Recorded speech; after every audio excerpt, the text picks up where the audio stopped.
आणि आता पुढची बातमी आहे मुंबईतनं। धारावी पुनर्विकास प्रकल्पामध्ये पात्र रहिवाशांना 350 स्क्वेअर फूट घर देण्याच्या घोषणेला धारावीकरांनी विरोध केला। अदानी समूहाला या प्रकल्पासाठी धारावीच्या 5 पट अधिक FSI राज्य सरकार देत आहे आणि अशात टीजभर घर कशासाठी असा सवाल करण्यात येतोय। 500 स्क्वेअर फूट घरांसाठी धारावीकर हे आग्रही आहेत आणि यातून नवा वाद निर्माण होण्याची शक्यता आहे। बघूया।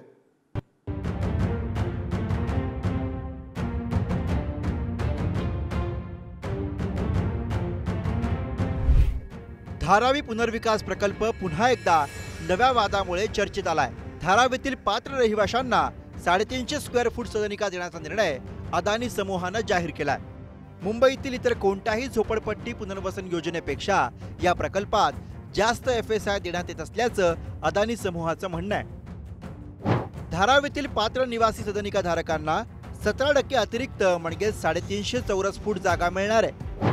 अदानी समूह आणि राज्य सरकारचा संयुक्त उपक्रम असलेल्या धारावी पुनर्विकास प्रकल्प प्रायव्हेट लिमिटेडने ही घोषणा केली आहे। धारावीतील घरांचं क्षेत्रफळ हे मुंबईतील अन्य झोपडपट्टी पुनर्विकास प्रकल्पांमध्ये सर्वाधिक म्हणजेच तब्बल 17% असल्याचा दावा आहे। 1 जानेवारी 2000 आधी अस्तित्वात असलेल्या पात्र निवासी सदनिका, प्रत्येक फ्लॅटमध्ये स्वतंत्र स्वयंपाकघर आणि स्वतंत्र शौचालय, फ्लॅट सुरक्षित, हवेशीर आणि आरोग्यदायी असण्याचं आश्वासन, सामाजिक सभागृह, मनोरंजन क्षेत्र, सार्वजनिक उद्यानं, दवाखाने, मुलांसाठी संगोपन केंद्रांची ही उभारणी, अपात्र निवासी सदनिका धारकांना परवडणाऱ्या भाड्याच्या गृहनिर्माण धोरणाअंतर्गत निवासस्थान दिलं जाणार।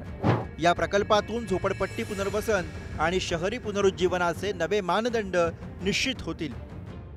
सध्या धारावीकर राहत असलेल्या घरांपेक्षा नवं घर हे लहान असणार आहे। अदानी समूह देत असलेल्या घरांचा आकार हा 150 स्क्वेअर फूटनं कमी असल्यानं धारावीकरांनी या घोषणेला विरोध केलाय। अगर आप एक 350 का एरिया देते हो, 350 में एरिया में 3 या 4 फैमिली कैसे रहेगी? आप बताइए। आपको FSI मिल रहा है, आपको इनको अंबानी को TDR मिल चुका है और पूरी बंबई का दे चुका है। ये सब आपको दिया जा रहा है गुडलक में। ये सब जो चीज गवर्नमेंट की चाहिए आपको दिया जा रहा है, आप कमा रहे हैं। तो अब हमारी भी तो सुनवाई सुनो। हम प्रोजेक्ट के खिलाफ नहीं है, हम प्रोजेक्ट, लेकिन हमको कम से कम गिरी हालत में 500 एरिया तो दो। आमची क्लिअर कट मागणी आहे। धारावीचा विकास झाला पाहिजे, पण धारावीमध्ये झाला पाहिजे आणि धारावीच्या लोकांसाठी 500 स्क्वेअर फुटाचं घर मिळालं पाहिजे। चाळधारकांना 750 ते 900 स्क्वेअर फुटापर्यंत घर मिळालं पाहिजे। गाळेधारकांना तिथे जिथे गाळे त्यांना द्यायला, आमच्या धार्मिक गोष्टीचा सुद्धा विचार करायला पाहिजे, आमच्या आस्थेचा सुद्धा विचार करायला पाहिजे। आमचे बुद्ध विहार जिथे आहे तिथे ठेवले पाहिजे, आमचे मंदिर जिथे आहे तिथे ठेवले पाहिजे, आमचे मशिदी जिथे आहे तिथे ठेवले पाहिजे। धारावी सर्वपक्षीय समितीनं घरांच्या आकारांबाबत तीव्र नापसंती व्यक्त केली आहे। धारावीकरांचे आक्षेप काय तर 400 ते 500 स्क्वेअर फुटांची मागणी असताना 350 स्क्वेअर फूट अमान्य। घरात शौचालय असल्यानं जागा आणखी कमी होणार। दुकानं, व्यवसाय, घरगुती व्यवसायांना किती जागा याचा उल्लेख नाहीये। SRA पेक्षा 17% अधिक जागा देण्याचा दावा अमान्य आहे। मुंबईतील SRA योजनेपेक्षा अदानी समूहाला जादा FSI मिळाला। पुनर्विकासासाठी अदानी समूहाला धारावीच्या सरसकट 5 पट अधिक FSI मिळालाय। अदानींना stamp duty, GST, processing fee सुद्धा माफ करण्यात आली आहे। धारावी विकासाचा TDR अदानींकडनं बिल्डरांना खरेदी करावा लागेल। सरकारनं इतक्या सवलती देऊन सुद्धा अदानींकडून टीजभर घर, अनेक घरांत व्यवसाय असल्यानं छोटं घर नामंजूर। या कारणांमुळे अदानी समूह धुळफेक करत असल्याचं धारावी बचाव समितीचं म्हणणं आहे। आम्हाला विकास हवा आहे, पण जनतेला विश्वासात घेऊन, जनतेला विश्वासात घेतल्याशिवाय आम्ही धारावी बचाव आंदोलन या विकासाला विरोध करत आहे। आणि जे कमर्शियल गाळे आहेत, आम्ही कमर्शियल गाळ्यामध्ये 1 इंचही आम्ही जागा कमी घेणार नाही। हे ऑलरेडी 1000, 2000, 1500 चौरस फुटाच्या गाळ्यामध्ये व्यवसाय करतात।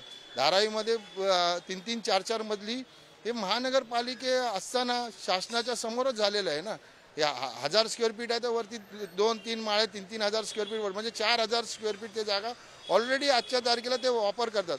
तुम्ही त्यांना कमी जागा देऊन आम्ही नाही, आम्हाला जे 1000 स्क्वेअर फीटचं गाळा 1000 स्क्वेअर फीट द्या आणि त्याची उंची किमान 14 ते 15 फूट झाली पाहिजे। त्याच्यामध्ये ते स्लॅब टाकतील आणि ते व्यवसाय करतील आणि 500 चौरस फुटाचे घर दिलं पाहिजे। काय आहे धारावी पुनर्विकास प्रकल्प यावरही एक नजर टाकूया। धारावी परिसरामधील 590 एकरावरील रहिवाशांचं पुनर्वसन होणार आहे। सध्या धारावीची लोकसंख्या ही 10 लाखांपेक्षा अधिक आहे. धाराव येथील 56,000 कुटुंबांचं पुनर्वसन अपेक्षित आहे. 553 हेक्टर परिसराचा पुनर्विकास होणार आहे. धारावीत 5,000 उद्योग आणि 15,000 घरगुती उद्योग आहेत. धारावी पुनर्विकास प्रकल्पाची अंदाजित किंमत ही 23,000 कोटी इतकी आहे. धारावीकरांना 500 स्क्वेअर फूट घरांची मागणी करत दिवाळी अधिवेशनामध्ये उद्धव ठाकरेंनी सुद्धा मुंबईत मोर्चा काढला होता. अदानी समूहाला देण्यात येणाऱ्या सवलती, मुंबईतील बिल्डरांवरती अदानींकडनं TDR घेण्यासाठी केलेली सक्ती याला ठाकरेंची शिवसेना विरोध करते. आता अदानी समूहानं घरांचा आकार जाहीर केल्यानंतर येत्या काळात यावरनं मोठं राजकारण रंगण्याची शक्यता आहे. धनंजय दळवी, पुढारी न्यूज, मुंबई.